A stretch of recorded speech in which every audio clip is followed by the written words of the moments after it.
Tensional forces అంటే on the crust if the forces are acting away and if the forces are moving away వాటిని tensional moments or tensional forces అంటాం.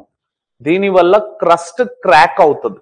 First process ఏమన్నా జరుగుతుంది అంటే అది crack అవుతుంది sir crust. ఆ crack నుంచి ఫ్రాక్చర్ అవుతుంది, which is the second phase. Third phase లో ఆ క్రాక్ అయిన దగ్గర ఇట్లా డ్రిఫ్ట్ ఫార్మ్ అవుతుంది, ఆ మధ్యలో ఉన్నదంతా సబ్జుగేట్ అయిపోతూ ఉంటుంది. అట్లా హ్యూజ్ రాక్ అనేది డిస్ప్లేస్ అయిపోయింది కదా మెయిన్ బ్లాక్ నుంచి.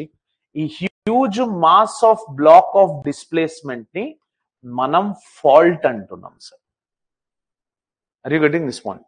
జనరల్ గా ఫాల్ట్స్ లో రకరకాలుగా ఉంటాయి.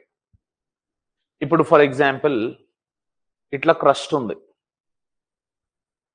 టెన్షనల్ ఫోర్సెస్ అప్లై అయింది. దీనికి ఛాన్స్ ఉంది వర్టికల్ గా డౌన్ వెళ్ళడానికి. ఇక్కడ ఫాల్ట్ క్రియేట్ అయిందా? ఆ డిస్ప్లేస్మెంట్ అయిన జోన్ ని ఫాల్ట్ అంటామా?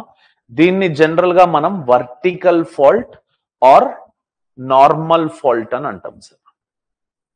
కానీ కొన్నిసార్లు ఏమవుతుందంటే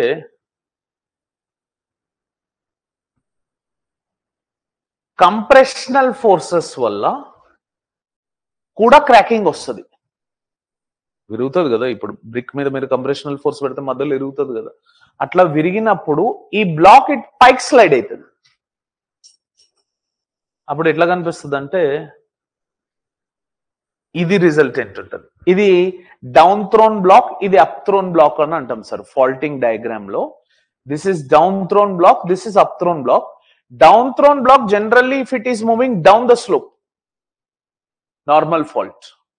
down thrown block if it is moving up the slope, దీన్ని రివర్స్ ఫాల్టింగ్ అంటాం.